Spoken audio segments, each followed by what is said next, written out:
আসসালামু আলাইকুম। আশা করি আপনারা সবাই অনেক ভালো আছেন এবং সুস্থ আছেন।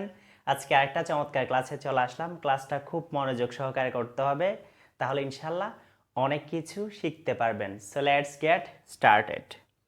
V1, V2, V3 কেমন? গো, ওয়েন্ট, গন। প্রেজেন্ট, পাস্ট, পাস্ট পার্টিসিপেল কেমন? ইট, এট, ইটেন। এই ধরনের অনেকগুলো ভার্ব রয়েছে, এগুলো আপনারা অবশ্যই অবশ্যই অবশ্যই শিখে ফেলবেন, কারণ এগুলো আপনাদের অবশ্যই লাগবে ইংরেজিতে কথা বলতে। কেমন? সেজন্য কি করতে হবে? শিখে ফেলতে হবে। আর এগুলো আমাদের কাছে রয়েছে, আপনাদের যদি প্রয়োজন হয় আমাদেরকে ইনবক্স করবেন, আমরা আপনাদেরকে দিয়ে দেব। কেমন? জাস্ট এখানে দুইটা লিখছি আপনারা যাতে বুঝেন, বোঝানোর জন্য। এবার আমরা চলে যাব ক্লাসে।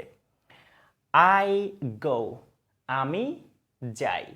তাহলে আই গো, আমি যাই। এরপর আই ওয়েন্ট, আমি গিয়েছিলাম।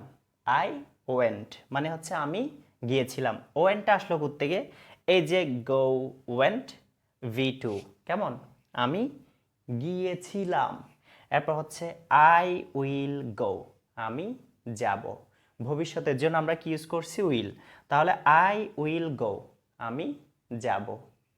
আবার বলি, আই গো, আমি যাই। আই ওয়েন্ট, আমি গিয়েছিলাম।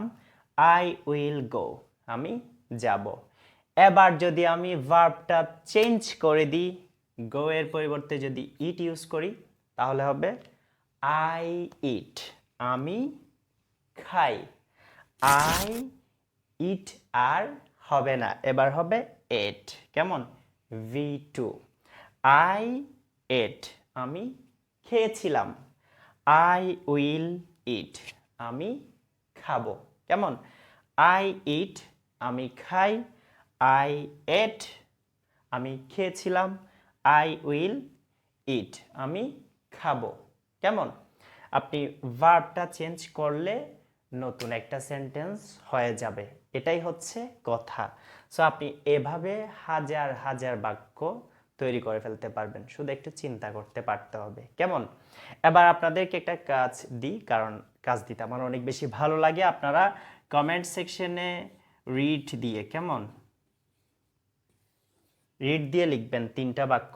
এই ব্যাপারটাকে ফলো করে 3টা বাক্য লিখবেন কমেন্ট সেকশনে, তাহলে আমরা বুঝতে পারবো যে আসলে আপনারা আস্তে আস্তে ইংরেজি শিখতেছেন। ওকে, ভিডিওটা অবশ্যই বন্ধুদের সাথে শেয়ার করে দিবেন। দেখা হচ্ছে নেক্সট কোনো ভিডিওতে। ভালো থাকবেন, সুস্থ থাকবেন। আসসালামু আলাইকুম।